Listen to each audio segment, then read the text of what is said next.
تصاب بالأمراض من أنواع معينة من الغذاء بتاكلها، وبرجعك وكلوا واشربوا ولا تسرفوا. الاعتدال دائما بالشرب والماء، بالشراب بالطعام والشراب، انك تكون معتدل، ايضا هذا الحل الانسب لجسمك. برجع المعدة بيت الداء، بدك تدير بالك من اكلك.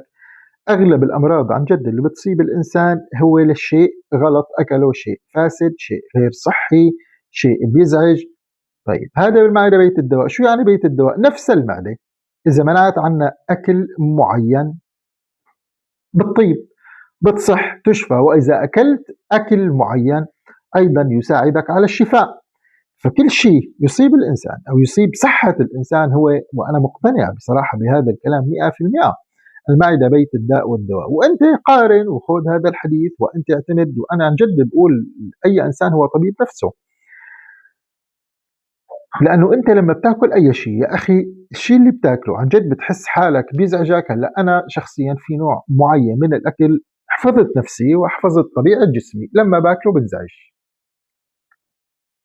أنا من الناس اللي الحليب جدا بيزعجني، لما بشرب حليب جدا بيزعجني، ابتعدت عن الحليب نهائيا. أنا شخصيا بغض النظر عن موضوع اللاكتوز ولا ما لاكتوز، أنا منعت الحليب بشكل نهائي، ونادرا جدا ما أشرب حليب.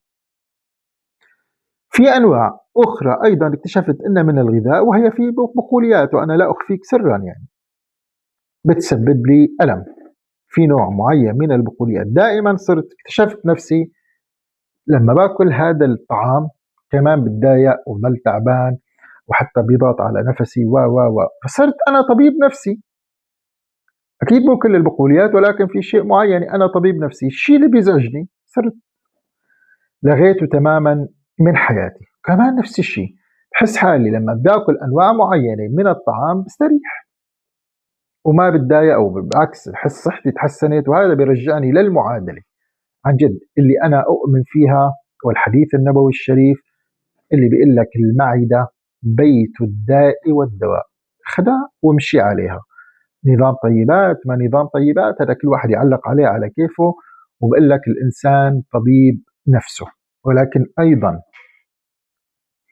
أن نلغي دور الطب والعلماء وما توصل إليه أحدث النظريات الطبية والعلم، هذا بيكون شيء غير دقيق وغير صحيح. الطب وصل لمراحل كتير متقدمة، والعلم نحن نجله ونحترمه. هذا كان كل شيء. إذا أنا معك أحمد الدرع، موعد مقدم برنامج شو صاير. ضلوا بخير، سلامات.